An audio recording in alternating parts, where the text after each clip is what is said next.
আগামী নির্বাচনকে সামনে রেখে বহু ধরনের ষড়যন্ত্র আমরা লক্ষ্য করছি। আজকে আমরা বিভিন্ন জায়গায় যা দেখতে পাচ্ছি, এখানে ওখানে বিভিন্ন আক্রমণ এবং আইন শৃঙ্খলা বাহিনীকে কাজ করতে না দেওয়া, যেই জনগণ এত মূল্য দিয়ে একটা পরিবর্তন এনেছে, সেই জনগণ আরেকটা ফেসিবাদ কায়েম করতে দিবে না ইনশাআল্লাহ। তাদের অপকর্মের স্বাদ ভোগ করে তারা বিদায় নিল। একই অপকর্ম যদি এখন আর কেউ করে, তাহলে তাদের জন্য এর চাইতে ভয়ঙ্কর স্বাদ অপেক্ষা করছে। কেউ যদি আওয়ামী ফেসিবাদ আমলের নির্বাচনের স্বপ্ন দেখে থাকেন, আমরা বলবো মহান আল্লাহর সাহায্যে আমরা সেই স্বপ্নকে দুঃস্বপ্নে পরিণত করবো ইনশাআল্লাহ। সুষ্ঠু নির্বাচনের জন্য কতগুলা মৌলিক সংস্কার অবশ্যই করতে হবে। আমরা সেই সংস্কারগুলোর কথা বলেছি। আমরা ওই সংস্কারও আদায় করে ছাড়ব এবং সুষ্ঠু নির্বাচনও আমরা ইনশাআল্লাহ আদায় করে ছাড়ব। ভোট কেন্দ্রে কোনো হস্তান্তর চলবে না, কালো টাকার কোনো খেলা সহ্য করা হবে না। ওরা মালিক হয়েছিল রাষ্ট্রের, আমরা সেবক হব জনগণের ইনশাআল্লাহ। যারা দুর্নীতিবাজ এরা আবার আমাদেরকে একটু ভয় পায়, কয় বাবা এরা আসলে আমরা বাঁচবো কেমনে?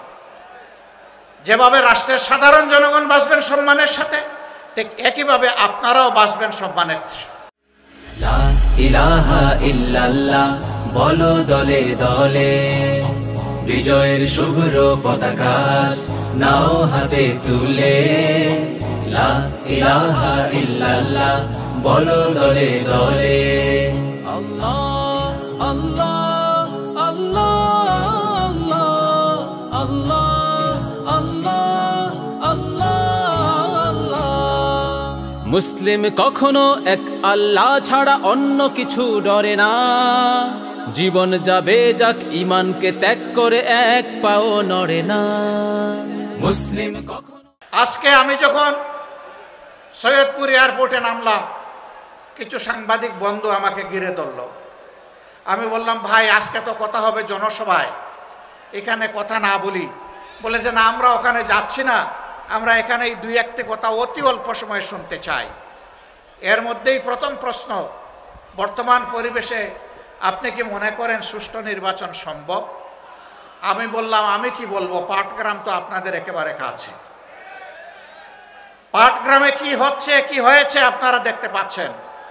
আর শুধু পাটগ্রাম নয়, সারা বাংলাদেশকে এখন পাটগ্রাম বানিয়ে ফেলছে একদল লোক। এই অবস্থায় সুষ্ঠু নির্বাচনের কল্পনাও করা যায় না। সুষ্ঠু নির্বাচনের জন্য কতগুলা মৌলিক সংস্কার অবশ্যই করতে হবে। আমরা সেই সংস্কারগুলোর কথা বলেছি। আমরা ওই সংস্কারও আদায় করে ছাড়ব এবং সুষ্ঠু নির্বাচনও আমরা ইনশাআল্লাহ আদায় করে ছাড়ব। কেউ যদি আওয়ামী ফেসিবাদ আমলের নির্বাচনের স্বপ্ন দেখে থাকেন, আমরা বলবো মহান আল্লাহর সাহায্যে আমরা সেই স্বপ্নকে দুঃস্বপ্নে পরিণত করব ইনশাআল্লাহ। এ স্বপ্ন বাস্তবায়ন হতে দেওয়া হবে না, কোনো প্রশাসনিক কু করতে দেওয়া হবে না, ভোট কেন্দ্রে কোনো হস্তান্তর চলবে না, কালো টাকার কোনো খেলা সহ্য করা হবে না। এটা মনে রাখতে হবে। আবু সাইদের সঙ্গীরা তারা কয়েকশো জন দুনিয়া থেকে বিদায় নিয়েছে, শিক্ষা রেখে গিয়েছে, আওয়াজ তুলে গিয়েছে যে আমাদের এই লড়াই অব্যাহত থাকবে। এই জন্য এরা বলেছে বৈষম্যহীন একটা মানবিক সমাজ প্রতিষ্ঠিত না হওয়া পর্যন্ত। তারা স্লোগান দিচ্ছে আবু সাইদ মুগ্ধ, শেষ হয়নি যুদ্ধ। রংপুরবাসী আপনারা বড়ই সৌভাগ্যবান। এ বিশাল আন্দোলনের আইকনিক পার্সন আপনাদের বুকের সন্তান আবু সাইদ। তার গর্বিত পিতা এখানে বসে আছেন, শহীদ পরিবারের অন্যান্য সদস্যবৃন্দ বসে আছেন। আমরা মহান দরবারে, মহান রব্বে কারিমের দরবারে নত শিরে শুকরিয়া আদায় করি, আল্লাহর দরবারে দোয়া করি এই পরিবারগুলোর নিরাপত্তার দায়িত্ব আল্লাহ যেন গ্রহণ করেন।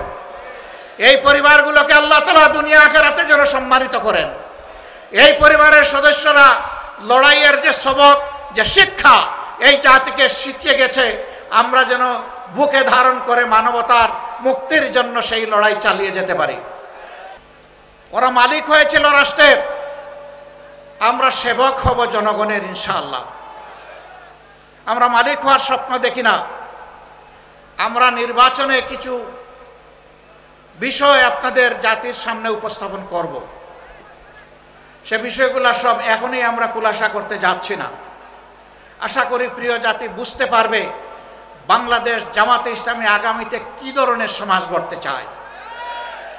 আমরা শুধু এতটুকু বলতে পারি, রাসূল করিম সাল্লাল্লাহু আলাইহি সাল্লাম যেই সমাজটা করে দুনিয়া থেকে বিদায় নেওয়ার আগে বিশ্ববাসীর সামনে ঘোষণা দিয়েছিলেন, আজ বিশ্ব সম্প্রদায়ের কাছে এমন একটি সমাজ উপহার দিয়ে যাচ্ছে, যেই সমাজে ইয়েমেনের সানা থেকে মরক্কোর হাজারামাউত পর্যন্ত ৩৫০০ মাইলের রাস্তা একজন পূর্ণ বয়স্ক যুবতী তার সমস্ত সত্তা নিয়ে একা একা সফর করবে। কোন জালিমের চোখ তার দিকে তুলে তাকানোর সাহস করবে না। মহান রব ছাড়া কাউকে তার ভয় করার প্রয়োজন হবে না। সেই দেশ আজকে বিশ্ববাসীকে উপহার দিয়ে যাচ্ছে। আল্লাহর নবী মুহাম্মদুর রাসূলুল্লাহ সাল্লাল্লাহু আলাইহি ওয়াসাল্লাম তিনি আর ফিরে আসবেন না, কিন্তু তিনি তার অগণিত উম্মত দুনিয়ায় রেখে গিয়েছেন। আমরা সেই মদিনার ছায়ার আলোকেই খেলাফত আলা মিনহাজুন নবুওয়া এই বাংলাদেশে আমরা দেখতে চাই। খেলাফতের নাম শুনলে, শরিয়ার কথা শুনলে অনেকে গায়ের লোম খাড়া হয়ে যায়, কারণ তাদেরকে শোনানো হয় ঘর থেকে বের হইতে পারবা না, মন মতো পোশাক পরিচয় তোমরা পড়তে পারবা না, এবং তোমরা যা ইচ্ছা তাই বলতে পারবা না, করতে পারবা না। লোভের বশবর্তী হয়ে রাষ্ট্রের ধন চুরি করলে তোমাদের হাত জায়গায় থাকবে না। যদি তোমরা কোনো পরনারীর ইজ্জত লুণ্ঠন করো তাহলে তোমাদের জীবন রক্ষা পাবে না। এই কথাগুলো তাদেরকে শোনানো হয়। সঠিক, কিন্তু কেন, কিভাবে? একজন লোক যদি অভাবের তাড়নায় ক্ষুধার জ্বালায় বাধ্য হয়ে যদি চুরিতে লিপ্ত হয়ে যায়, রাষ্ট্র তার হাত কাটবে না, আমরা গ্যারান্টি দিচ্ছি। আগে রাষ্ট্র তার পেটের ক্ষুধা, পেটের আগুন নামানোর চেষ্টা করবে। যেই রাষ্ট্র তার নাগরিকের অন্ন, বস্ত্র, বাসস্থান, খাদ্য এবং চিকিৎসা, শিক্ষার ব্যবস্থা করতে পারে না, সেই রাষ্ট্রের তার নাগরিককে শাস্তি দেওয়ার অধিকার থাকতে পারে না। বলবেন তাইলে এখন যে যার মতো করে চলবে না। ওই রাষ্ট্র গড়ার আগ পর্যন্ত বর্তমান সংবিধান অনুযায়ী দেশের নিয়ন্ত্রণ এবং আইন শৃঙ্খলা সরকারকে রক্ষা করতে হবে। প্রিয় ভাইয়েরা, জায়গায় জায়গায় আমরা দেখছি, সাংবাদিক বন্ধু দ্বিতীয় প্রশ্ন করেছিল, দেশে বিভিন্ন মব হচ্ছে, আপনারা এগুলা সমর্থন করেন কিনা? আমরা বলছি মব কোনো নতুন কালচার নয় বাংলাদেশে। ৭২ সাল থেকে এই মব চলছে। ৭২ সালে স্বাধীন বাংলাদেশে নারীদের স্তন কেটে মালা বানিয়ে গলায় পড়েছে এমন কুলাঙ্গার এখনো বাংলাদেশে জীবিত আছে। সে নারী যেই হোক, সে আমার মা, সে আমার বোন, সে আমার মেয়ে, তার স্তন কাটা তো দূরের কথা, তার ইজ্জতে হাত দেওয়ার অধিকার আমার আল্লাহ কাউকে দান করেননি। সেগুলা কি মব ছিল না? জীবন্ত মানুষকে কুচিয়ে কুচিয়ে ব্যানার দিয়ে ক্যামেরার সামনে, মুভি ক্যামেরার সামনে হত্যা করা হয়েছে, সেগুলাও মব ছিল। তাই বলে আমরা কি মবকে সমর্থন করব? না, সমর্থন করার প্রশ্নই উঠে না। কোন নাগরিক নিজের হাতে আইন তুলে নেওয়ার এখতিয়ার রাখেন না। রাষ্ট্রের বিদ্যমান আইন, সে যে আইন হোক, সেই আইনের ভিত্তিতেই বিচার হবে যদি কেউ অপরাধ করে থাকে। অপরাধীর বিচার করার দায়িত্ব জনগণের নয়, এই দায়িত্ব বিচার বিভাগের, সরকারের পক্ষ থেকে বিচার বিভাগ এবং সরকারকে, নির্বাহী বিভাগকে মিলেই বিচার নিশ্চিত করতে হবে।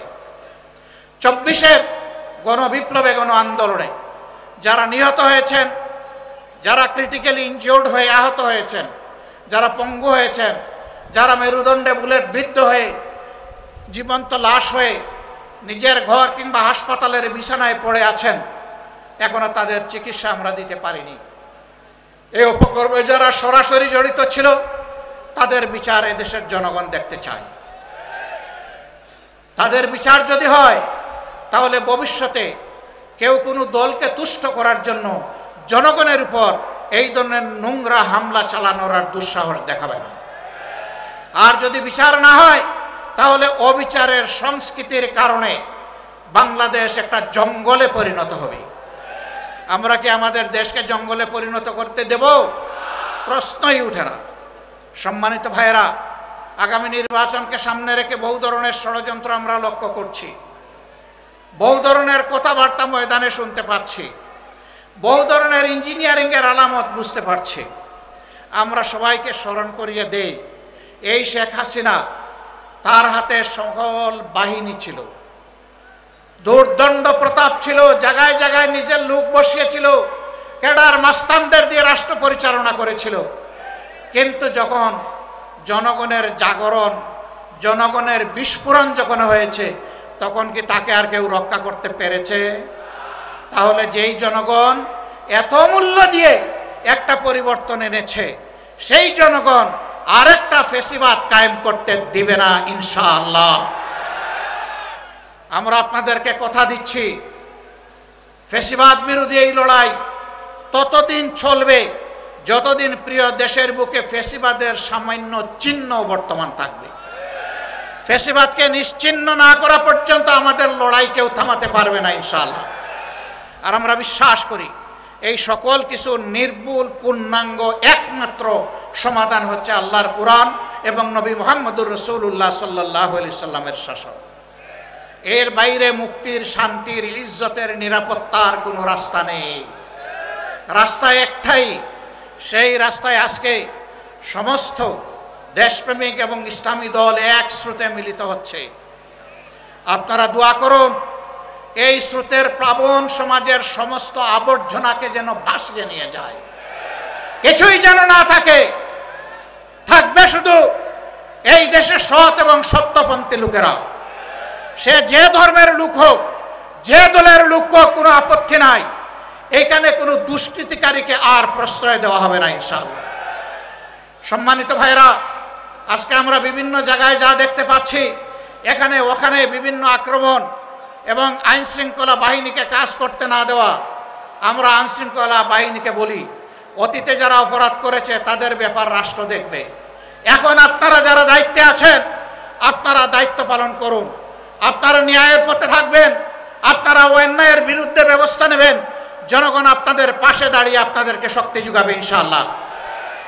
আমরা আপনাদের পাশে থাকব, কিন্তু অন্যায় করতে দেখলে সবার আগে আমরাই কিন্তু প্রতিরোধ গড়ে তুলব। অতএব অন্যায়কারীদের পক্ষ নেবেন না, ফ্যাসিস্ট কারো পক্ষ নেবেন না, জনগণের পক্ষে থাকবেন, কারণ জনগণ আপনাদেরকে রাষ্ট্রের এই দায়িত্ব দিয়েছে। অতএব জনগণের বিরুদ্ধে যারা যায় তাদের কি পরিণতি হয়েছে সেদিকে একটু তাকালেই চলবে।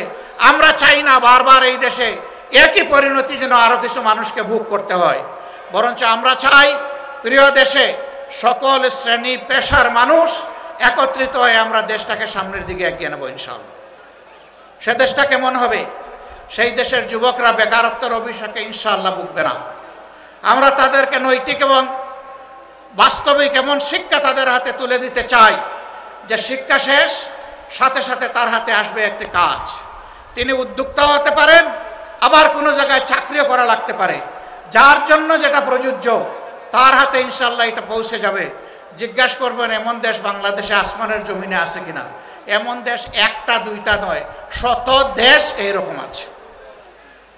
তারা সার্টিফিকেট দেখে না, তারা ছাত্রদের ক্রেডেনশিয়াল নিয়ে যায়, ওখান থেকেই দিয়ে দেয়। আমাদের দেশেও তাই হবে। মা বোনদের কি হবে? 1.5 মণ ওজনের থালা কি সকল দরজায় ঝুলবে যে তারা বের হতে পারবে না? নৌ, তাদেরও যাদের প্রয়োজন আছে, যোগ্যতা আছে, প্রয়োজন এবং যোগ্যতা অনুযায়ী এই সমাজের উন্নয়নে সমান তালে তারাও ভূমিকা রাখবে ইনশাআল্লাহ। সেদিন দুইটা জিনিস বাড়তি পাবে, একটি তাদের মর্যাদা, আরেকটি তাদের নিরাপত্তা। এখন মর্যাদাও নাই, নিরাপত্তাও নাই, দুইটা তাদের হাতে তুলে দেওয়া হবে ইনশাআল্লাহ। আমরা যারা দুর্নীতিবাজ এরা আবার আমাদেরকে একটু ভয় পায়, কয় বাবা এরা আসলে আমরা বাঁচবো কেমনে?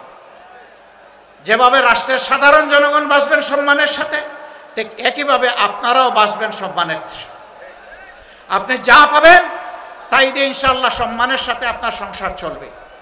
এখন দুর্নীতি করতে গিয়ে এমনভাবে করেন যে শেষ পর্যন্ত কলা পাতায় ঘুমাইতে হয়, এইটার দরকার পড়বে না ইনশাআল্লাহ। একজন বিচারপতি কলা পাতায় ঘুমাইছে না, ওটার প্রয়োজন হবে না। সম্মানিত ভাইয়েরা, এই জন্য একটা বৈষম্যহীন দুর্নীতিমুক্ত এবং আগামীর একটা মানবিক বাংলাদেশ গঠন করা হচ্ছে জামাত ইসলামের অঙ্গীকার। এই অঙ্গীকার পূরণে আমরা সৎ এবং প্রতিজ্ঞাবদ্ধ। গত 10 মাসের আমাদের কার্যক্রম তার প্রমাণ। এত মজলুম দল হওয়া সত্ত্বেও আমরা ব্যক্তিগতভাবে কারো উপর কোনো প্রতিশোধ নেই। আমরা বলছি আমাদের হাতে কোনো মানুষের জীবন, ইজ্জত, সম্পদ ক্ষতিগ্রস্ত হবে না ইনশাআল্লাহ, কারণ আমরা আল্লাহকে ভয় করি। আল্লাহকে ভয় করার কারণেই কারো ইজ্জতের উপর, জীবনের উপর, সম্পদের উপর হাত পড়বে না। সম্মানিত ভাইরা, আওয়ামী হায়নারা আপনাদের সন্তান, আপনাদের ভাই জনাব এটিএম আজহারুল ইসলামকে আপনাদের বুক থেকে ছিনিয়ে নিয়েছিল। মহান আল্লাহর অশেষ মেহেরবানি, তিনি মুক্তি পেয়ে সম্মানের সাথে, ইজ্জতের সাথে, আইনি লড়াইয়ের মাধ্যমে, দুনিয়ার কোনো মানুষের দয়ায় নয়, কৃপায় নয়, আল্লাহর দয়ায় তিনি মুক্ত হয়ে এসেছেন। এই মুক্ত মানুষটাকে আজকে আমরা রংপুরবাসীর বুকে আমরা উপহার দিয়ে গেলাম। আপনারা কি তাকে কবুল করে নিলেন? আলহামদুলিল্লাহ। এখন থেকে বাকি জীবনে তিনি থাকবেন আপনাদের পাশে, আপনারা থাকবেন তার পাশে ইনশাআল্লাহ। তিনি জাতীয় জীবনে যাতে গুরুত্বপূর্ণ দায়িত্ব পালন করতে পারেন, মহান আল্লাহর দরবারে সেই দোয়া কামনা করি। শহীদ পরিবারগুলোকেও বলি, আপনারা সন্তান হারিয়েছেন, বয়স যাই হোক, এখন এটিএম আজহারুল ইসলাম আপনাদের হারানো সন্তান। ইনশাআল্লাহ তিনি বাড়ি বাড়ি যাবেন, আপনাদের পাশে থাকবেন, পরিবারের সদস্য হিসেবে তার দায়িত্ব পালন করবেন। আপনারা শুধু বুকের ভিতর থেকে তাকে দোয়া করে দিবেন ইনশাআল্লাহ। প্রিয় শহীদ পরিবার, প্রিয় আহত পঙ্গু ভাইরা, আমরা আছি, আপনাদের সাথেই আছি, পাশেই আছি। আমাদের অনেক কিছু করতে মন চায় আপনাদের জন্য, সামর্থ্যের সীমাবদ্ধতায় পারি না। আপনাদের কাছে ক্ষমা চাই, আমাদেরকে আপনারা ভুল বুঝবেন না। আপনারা আমাদের জন্য দোয়া করবেন, আল্লাহ যেন আমাদের সামর্থ্য আরও বাড়িয়ে দেয় এবং আরও নিবিড়ভাবে যেন, আরও সম্মান দিয়ে যেন আপনাদের পাশে আমরা থাকতে পারি। আপনাদের সকলকে আজকের এই জনসভা সফল করার জন্য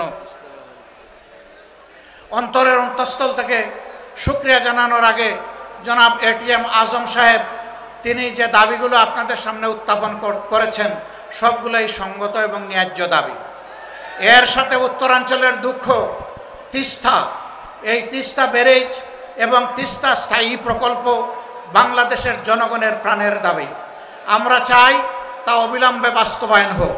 তাই নিয়ে কোনো টালবাহনা দেশের জনগণ মোটেই সহ্য করবে না এবং কোনো দেশের চক্রাঙ্গানিতে যেন আমাদের সরকার আর ভয় না পায়।